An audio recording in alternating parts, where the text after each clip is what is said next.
The stars were quiet that night. They always were before something terrible happened. Stood near the observation window of Station 7, watching the endless black sky.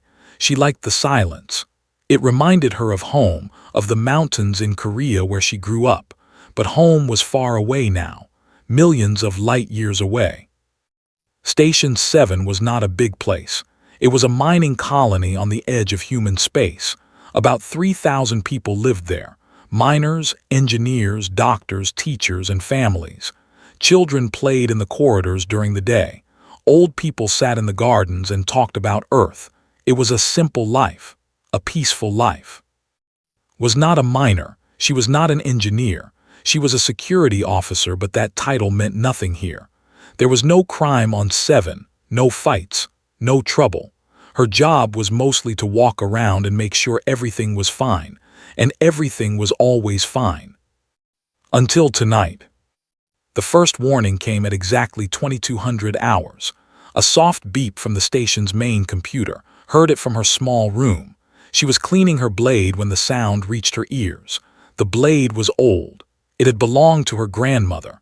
A plasma-edged sword made in the old style but powered by modern technology. It could cut through metal like butter. Had never used it in real combat. She hoped she never would. The second warning was louder. It was the emergency alarm. Red lights started flashing in the corridors. Grabbed her blade and ran outside. People were already panicking. Mothers held their children close. Men looked around with fear in their eyes. Nobody knew what was happening. Ran to the command center. The doors opened automatically when they recognized her face. Inside, she found chaos. Officers were shouting at each other. Screens showed strange images. And in the middle of it all stood Captain, his face white as paper. Captain said, "What is happening?" Turned to look at her. His eyes were empty, like a man who had already given up hope. He said, "They found us." Felt her heart stop for a moment. Everyone knew about They were an alien race from the outer galaxies. They were tall, almost 3 meters. Their skin was dark purple and their eyes glowed yellow in the dark.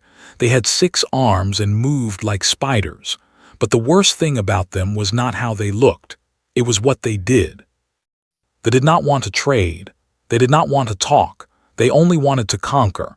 Every planet they visited, they destroyed. Every species they met, they enslaved or killed. Humans had been fighting them for 50 years, and humans were losing. "How many ships?" asked. 12 said. 12 warships. They will be here in less than 1 hour. Looked at the screens. She could see the ships now. They were like giant black insects floating through space. Each one carried thousands of soldiers. 7 had no army.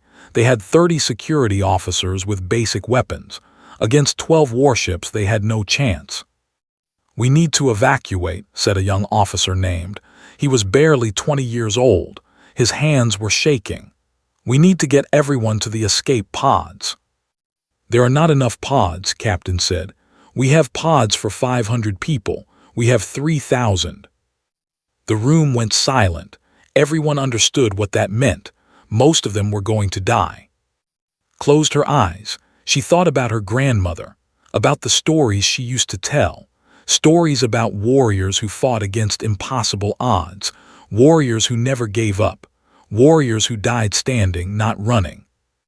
Captain said, "How long do we need?" "What do you mean?" "If we fight them, if we slow them down, how long do we need for the pods to escape?" Looked at her like she was crazy. "The pods need at least 2 hours to reach the jump point, but we cannot fight them. We have no weapons, no soldiers."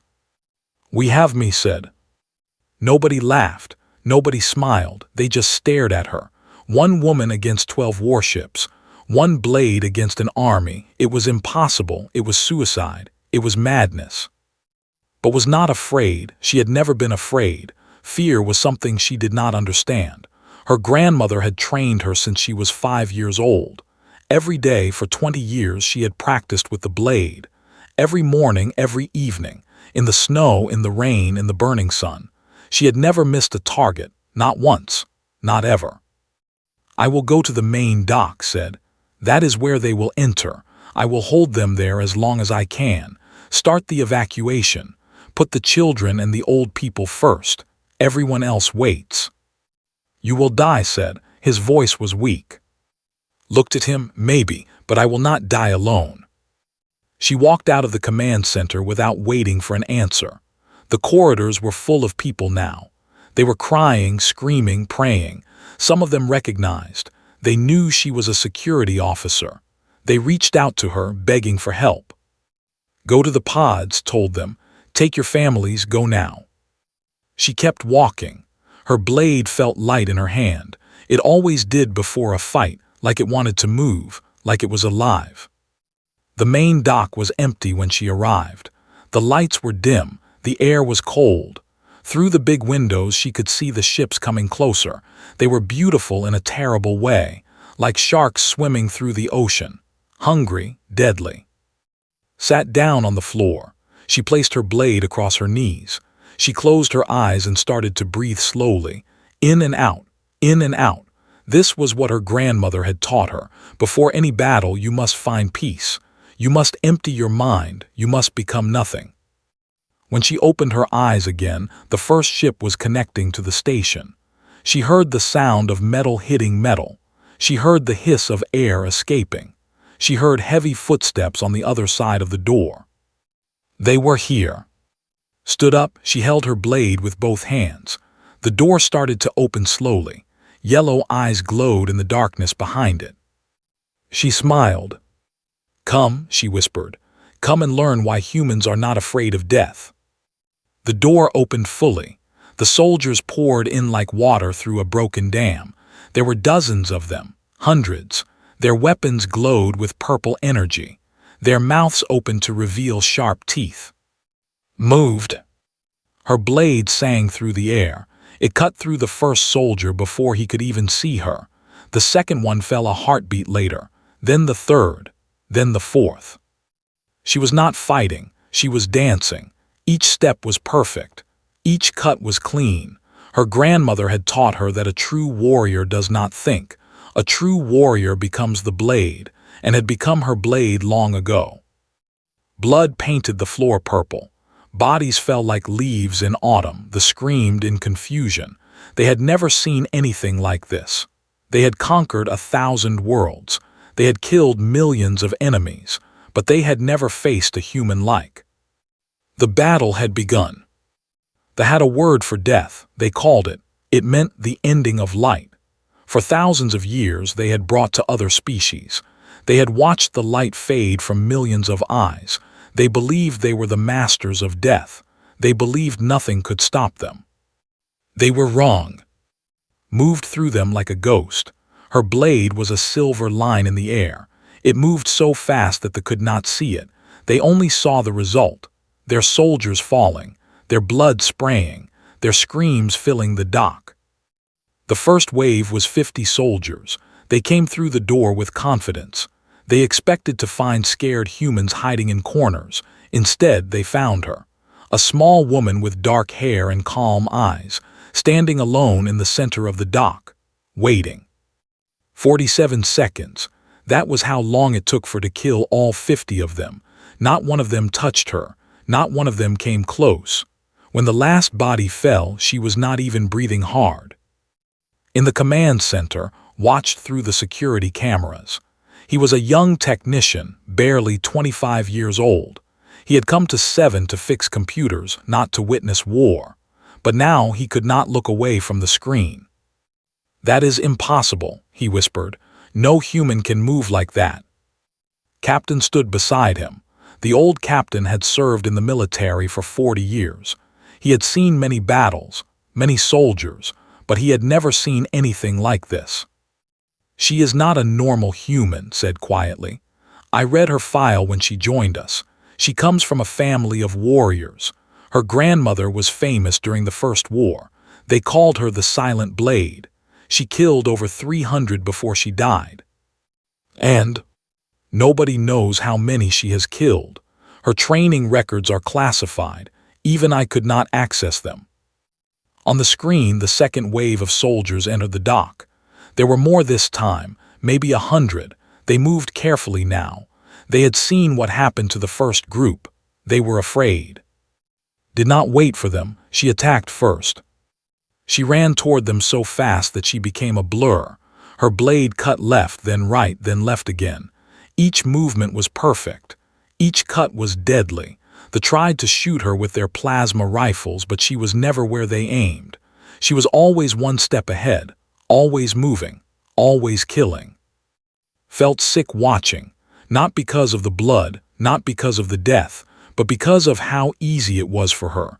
She killed them like they were nothing, like they were insects, like they did not matter at all. "We need to help her," said. "She cannot fight them all alone." "We would only slow her down," replied. "The best thing we can do is evacuate as many people as possible. That is what she wants. That is why she is fighting." The evacuation was going slowly. The pods could only hold 50 people each. Loading them, launching them, and preparing the next ones took time. Time that was buying with her blade and her blood. In the dock felt her muscles burning. She was strong, but she was still human. Each swing of the blade took energy. Each step took effort. They kept coming, wave after wave. They climbed over the bodies of their dead to reach her.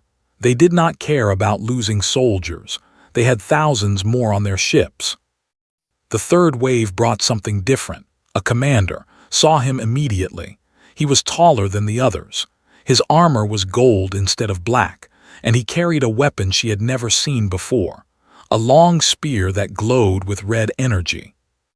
The commander shouted something in the language. His soldiers stopped attacking. They formed a circle around and their leader. This was an honor fight, 1-on-1. If won, the soldiers would retreat. If she lost, they would kill everyone on the station. Did not know their customs. She did not care about their rules, but she welcomed the rest. Even a few seconds without fighting helped her body recover. The commander spoke again. This time, a device on his chest translated his words into human language. "You fight well for a small creature," he said. "I am commander. I have killed 7,000 enemies with this spear. What is your name, human?" Looked at him with empty eyes. "My name does not matter. Only my blade matters." Laughed. It was an ugly sound like rocks grinding together. "I like you. It is almost sad that I must kill you now." He attacked without warning. The red spear shot towards heart. It was fast, faster than the other, had not become a commander by being slow, but was faster. She moved to the side. The spear passed through empty air. Her blade came up in a silver arc. It cut through his arm, not the one holding the spear, a different arm, one of his 6. Screamed in surprise. Purple blood sprayed from the wound. He jumped backward, his yellow eyes wide with shock. "You cut me," he said. "No one has ever cut me." "I will do more than cut you," replied. She attacked. Her blade became a storm. It struck from every direction. High, low, left, right, blocked some strikes with his spear. Others cut into his armor. His blood dripped onto the floor, mixing with the blood of his soldiers. The watching were silent. They had never seen their commander struggle. They had never seen him bleed. Some of them started to feel something they had never felt before. Fear. Was desperate now. He swung his spear wildly, trying to create distance, but stayed close, too close for him to use his weapon properly. Her blade found the gaps in his armor, his neck, his legs, his chest. Finally, she struck the killing blow. Her blade went through his throat. His yellow eyes went dark. His body fell to the ground with a heavy thump. Stood over him, breathing hard. She looked at the circle of soldiers. They stared back at her with something new in their eyes. Not anger, not hatred, terror. "Who was next?" she asked. Nobody moved. Nobody spoke. The silence lasted for a long moment. Then one of the soldiers turned and ran. He ran back through the door, back toward his ship. Another followed. Then another. Soon all of them were running. The mighty army, conquerors of 1,000 worlds, ran from one human woman with a blade. But knew this was not victory. This was only the beginning. The soldiers would return. They would bring more weapons, more commanders, and eventually they would bring something even she could not defeat. She looked at the security camera in the corner of the dock. She knew, and the others were watching. "How many are evacuated?" she asked. "In the command center, check the numbers. 412, we need more time." Nodded to herself. More time. She could give them more time. She would give them all the time in the world if she had to. She walked to the door that connected to the ships. If they would not come to her, she would go to them. She would take the fight into their own territory. She would show them what a human could do when she had nothing left to lose. Behind her, the dock was silent except for the sound of blood dripping from her blade. Ahead, the darkness waited. Step through the door. The inside of a warship was not made for humans. The corridors were too tall, too wide, too dark. The air smelled like metal and something else, something dead. The walls were covered with strange symbols that glowed with faint purple light. Did not know what they meant. She did not care. She moved through the ship like a shadow. Her feet made no sound on the cold floor. Her blade was ready in her hands. She could hear the talking somewhere ahead. Their voices were deep and rough, like thunder in the distance. The first group she found was in a large room filled with equipment. There were 10 of them, standing around a table covered with weapons. They were preparing for the next attack. They expected her to wait in the dock like a scared animal. They did not expect her to come hunting. Did not give them time to react. She came through the door like lightning. Her blade cut through the closest soldier before he could turn around. The second one tried to grab his weapon, but he was too slow. He fell with his hands still reaching for the table. The others screamed and scattered. Some ran for the exits, some tried to fight. It did not matter, killed them all. 10 soldiers in 12 seconds. She did not stop to rest. She kept moving deeper into the ship.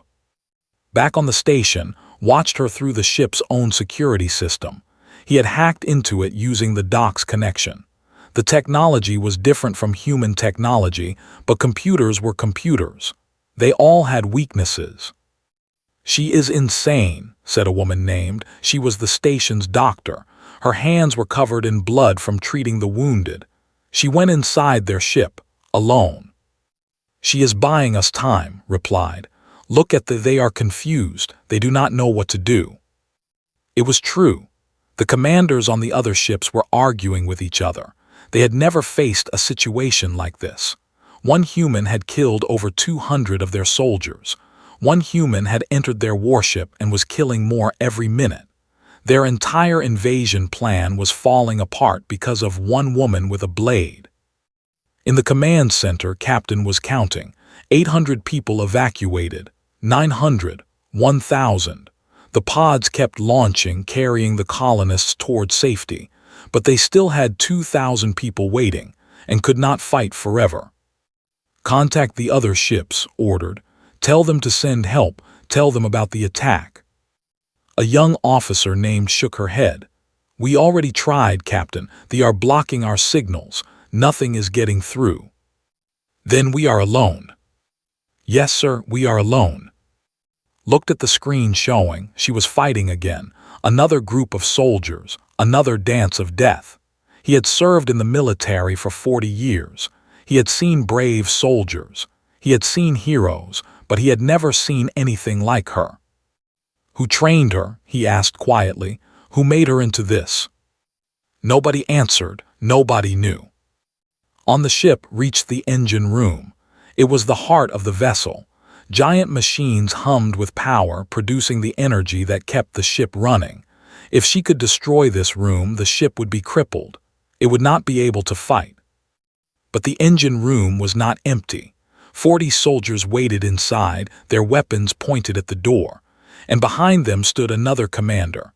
This one was female. Her armor was silver and her eyes burned with cold hatred. "So you are the human that killed," the commander said. Her voice was like ice. "I am Commander I trained with for 50 years. He was like a brother to me, and you killed him." Said nothing. She studied the room. 40 soldiers was a lot even for her, and looked stronger than faster, more dangerous. I will not fight you one-on-one, continued. I am not stupid I do not care about honor. I only care about killing you.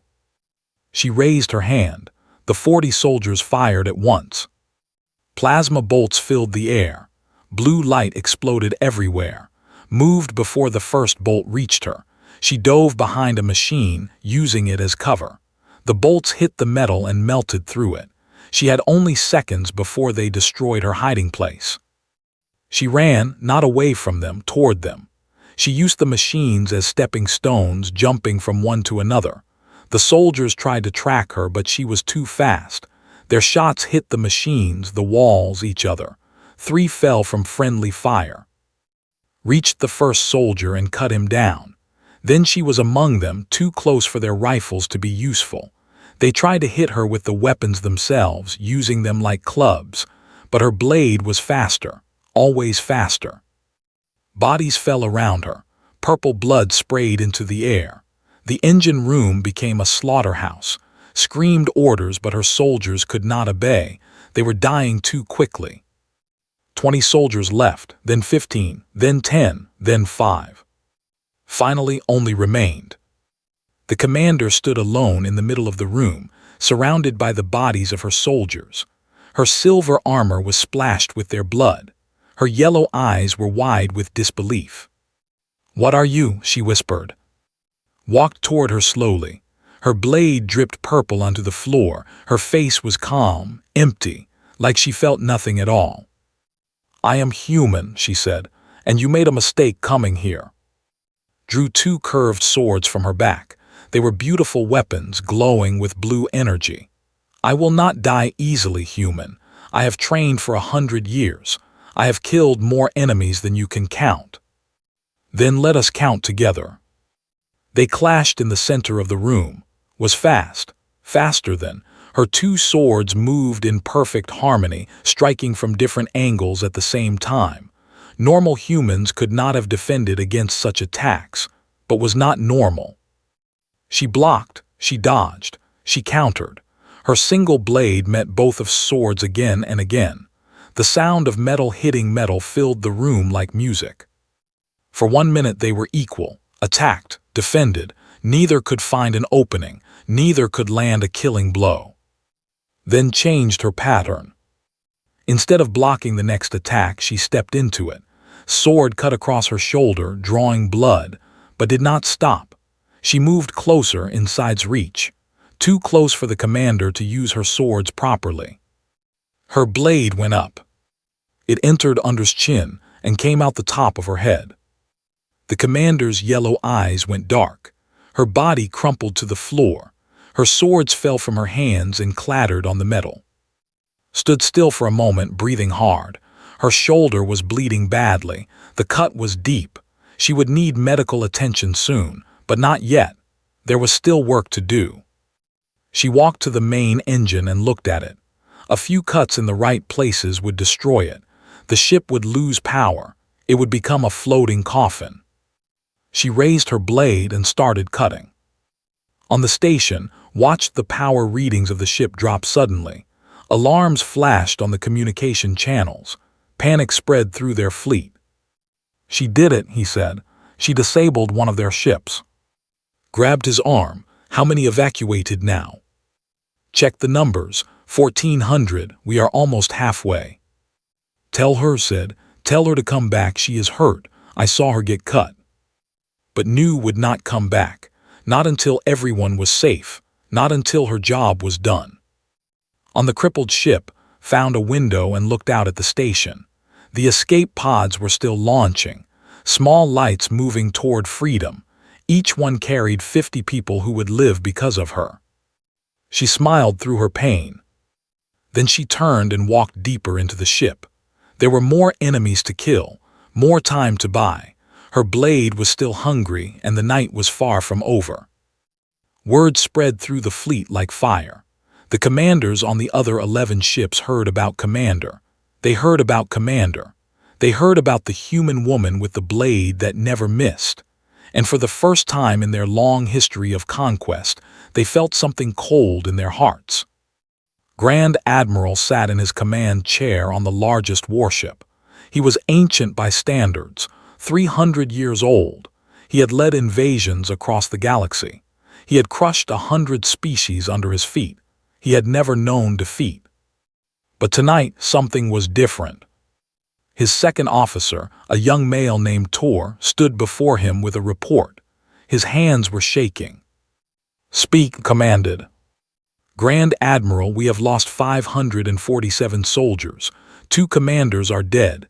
Ship 7 has lost all power. And the human," Tor paused. "The human is still fighting." His yellow eyes narrowed.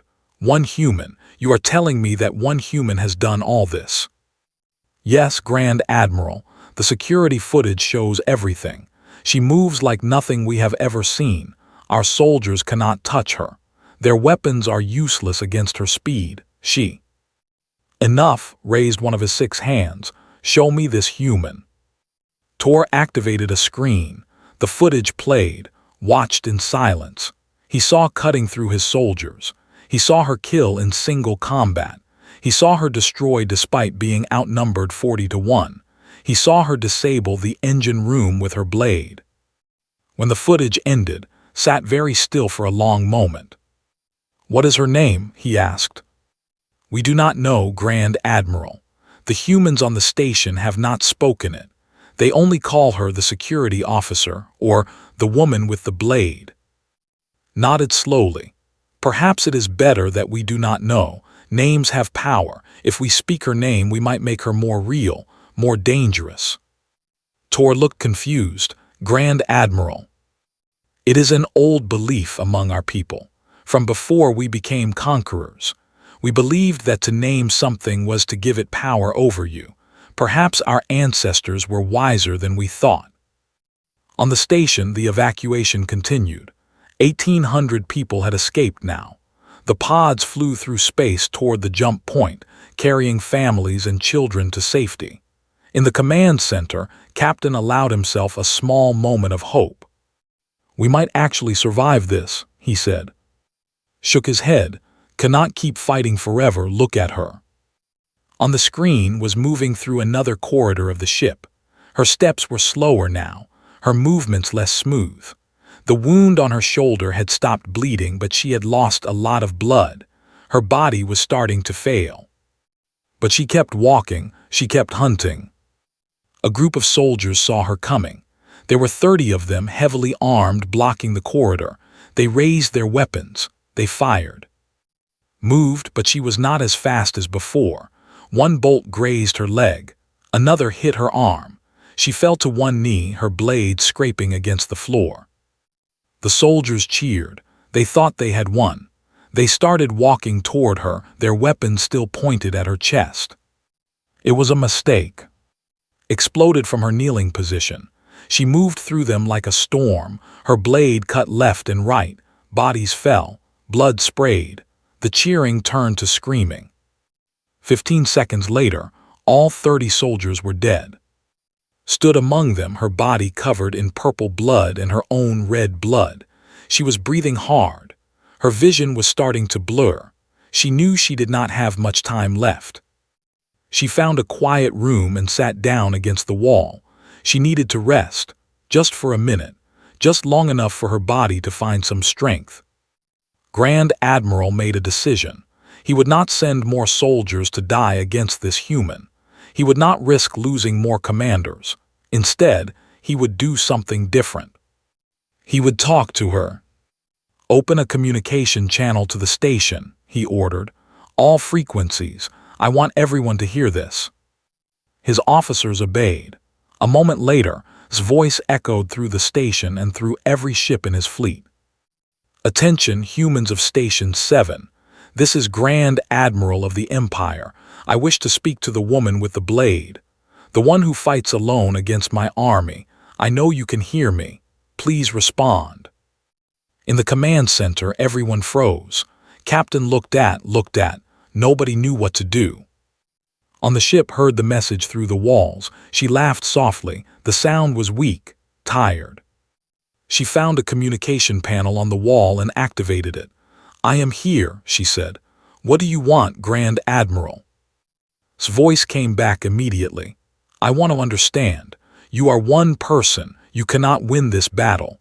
Even if you kill 1,000 of my soldiers, I have 10,000 more. Why do you keep fighting?" "Because every minute I fight, more of my people escape.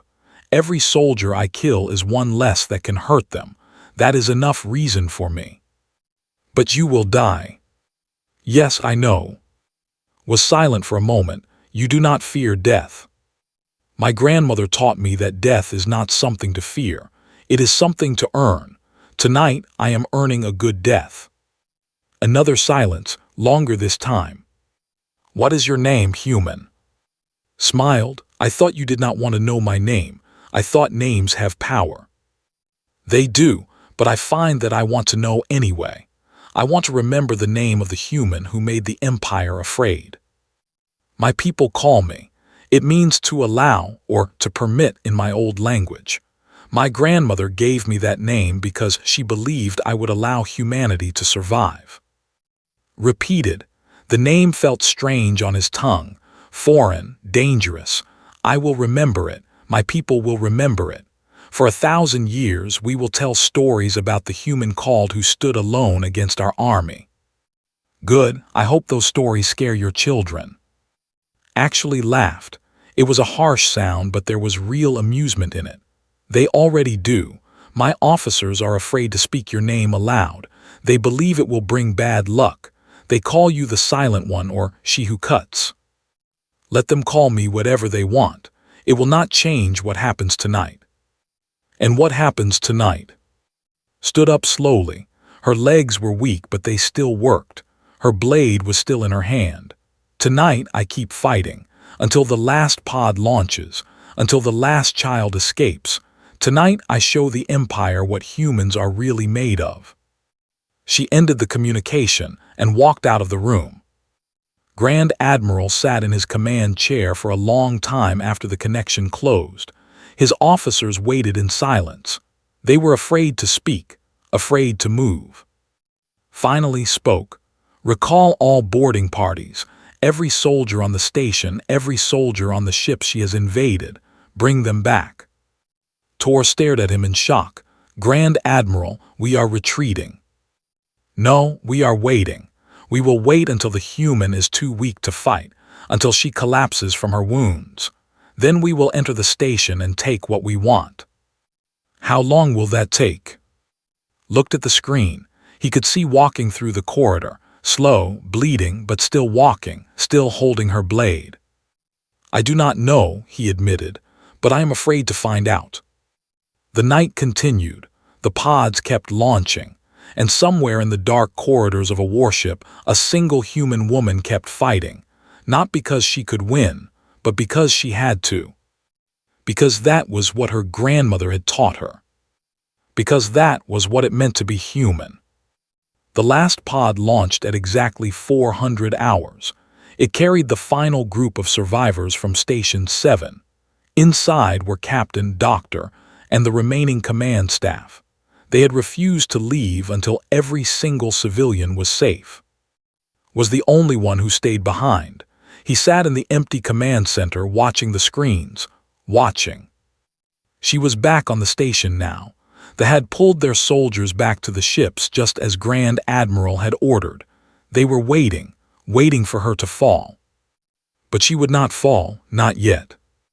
Walked through the empty corridors of the station she had protected. The lights were dim. The air recyclers had stopped working. The silence was complete except for the sound of her own footsteps and the soft dripping of blood from her wounds. She had been fighting for 6 hours. She had killed over 800 soldiers, 2 commanders, countless officers. Her blade had not missed once. Every strike had found its target. Every cut had been perfect. But her body was broken. The wound on her shoulder had opened again. There were cuts on her arms, her legs, her back. Burns from plasma bolts that had come too close. Bruises from the few times they had managed to hit her before dying. She should have been dead hours ago. Any normal human would have been. but was not normal. She had never been normal. She found the observation window where she had stood at the beginning of the night. The same stars looked back at her, cold, distant, beautiful. His voice came through the speakers. "The last pod has launched. Everyone is safe. You did it." She smiled. Her lips were cracked. Her face was pale, but her eyes were bright with something like joy. "Thank you for staying, for watching. I had to see how it ended. I had to know. Now you know. You can leave. There must be an escape pod somewhere that you can use." "There is, but I am not leaving until you do." Laughed softly. "Then you will be here for a long time. I cannot leave. My body will not make it, and even if it could, they would follow me. They would chase the pod. They would find the others. No, I stay here. I end this here." Was silent for a long moment. When he spoke again, his voice was thick with emotion. "Then tell me what to do. Tell me how to help." "You already helped. You gave me eyes when I needed them. You showed me where the enemies were. You counted the pods and told me when they were safe. That was enough. That was more than enough." "It does not feel like enough." "It never does. That is what being human means. We always wish we could do more. We always carry the guilt of those we could not save, but we also carry the joy of those we did save. Tonight we saved almost 3,000 people. That is a victory, a real victory." On the flagship, Grand Admiral watched the last pod disappear into jump space. He had ordered his ships not to pursue. He did not want more of his soldiers to die. He did not want to risk meeting another human-like. "Grand Admiral," Tor said quietly, "the human woman is still on the station. She is alone now. Do you want us to send soldiers to capture her?" Thought about it, was wounded, exhausted. She would not be able to fight like before. His soldiers could overwhelm her with numbers. They could take her alive. They could study her, learn her secrets. But something stopped him, something in his chest that felt like cold water. Fear. Even now, even knowing she was near death, he was afraid of her. And he knew his soldiers were too. If he sent them against her, they would hesitate. They would panic. They would die. "No," he said, "we leave her alone." "But Grand Admiral." "I said no." His voice was hard, final. "Tonight we learned something important, Tor. We learned that humans are not like other species. They do not break. They do not surrender. Even when they are alone, even when they are dying, they keep fighting. And as long as they keep fighting, they are dangerous. So what do? We leave this sector. We report back to the Empire. We tell them that human space is not worth the cost. We tell them about the woman with the blade. We tell them her name." "Her name." Paused, he looked at the station on his screen. Somewhere inside was still alive, still waiting, still holding her blade. "No," he said finally. "We do not tell them her name. We only tell them that she existed. A human warrior who killed 800 soldiers in one night. A human warrior who made the retreat. Let them imagine her. Let them fear her. The mystery is more powerful than the truth." The fleet turned away from Station 7. 12 warships, carrying thousands of soldiers, running from one human woman.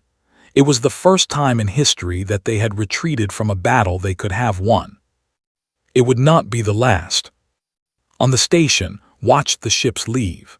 Their engines glowed bright as they accelerated away, growing smaller and smaller until they were just dots against the stars. Then even the dots were gone. She was alone now, truly alone. His voice came through the speakers again. "They are gone, they are gone. I know. You won, against all odds, against everything you won. We won, all of us, everyone who escaped, everyone who survived. This victory belongs to them." She sat down beneath the observation window. Her body was finally giving up. The strength that had kept her fighting for 6 hours was fading. The blade slipped from her fingers and clattered on the floor. "Tell me about the people who escaped. Tell me about the children." His voice was breaking, he was crying, but he spoke anyway. There were 412 children. I saw them boarding the pods. They were scared at first, but then their parents told them that someone was protecting them, someone brave. They stopped crying after that. They even smiled. Good, that is good. There was an old woman who refused to leave without her cat. We had to search 3 levels to find it. A little orange cat named. The woman held it so tight when we put her on the pod. Smiled, I am glad she found her cat. There was a young couple who got married just last month. They were holding hands when they boarded. They said they were going to name their first child after you. They said they wanted their daughter to be brave like you. Tears ran down's face, not from sadness, from something else, something warmer. Tell me more, tell me everything. He talked for hours. He told her about every person he had seen during the evacuation, every family, every story. He talked until his voice was raw and his eyes were dry. And listened. She listened until her eyes closed and her breathing slowed and her heart found peace. When the rescue ships from Earth finally arrived 3 days later, they found Station 7 dark and silent. They found the docks covered in purple blood. They found the bodies of soldiers everywhere. And they found, sitting beneath the observation window, her blade lying next to her hand. She looked like she was sleeping. Her face was peaceful, beautiful. The news spread across human space like wildfire. The story of the woman who fought alone against an army. The woman who saved 3,000 lives with nothing but a blade and her will. They called her a hero, a legend, a saint. But on Worlds, they did not use her name. They only whispered about the Silent One or the blade that never missed. Parents told their children that if they misbehaved, the human warrior would come for them. Soldiers checked the shadows before they slept. And when leaders discussed invading human space again, someone would always ask, what if there are more like her? What if there are others who fight like that? The discussions always ended the same way, with silence, with fear, with retreat. 50 years later, an old stood before a statue in the main square of New Seoul. It was a beautiful statue, showing her with her blade raised and her eyes looking toward the stars. Children played around its base. Families took pictures. Life went on. A young girl tugged at sleeve. Mister, is it true? Did she really fight all those aliens alone?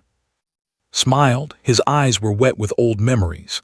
Yes, little one, it is true. I was there. I saw everything. Was she scared? No, she was never scared, not once. The girl looked up at the statue with wonder in her eyes. I want to be like her when I grow up. I want to be brave.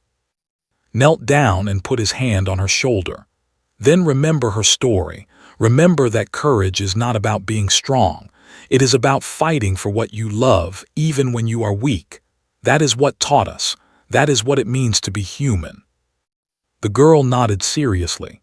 Then she ran off to join her friends, playing in the shadow of the statue. Looked up at Stone Face one more time. I never stopped telling your story, he said quietly, just like you asked, and I never will. Somewhere among the stars, he imagined was smiling. Her blade never missed once, and because of that, humanity survived to fight another day.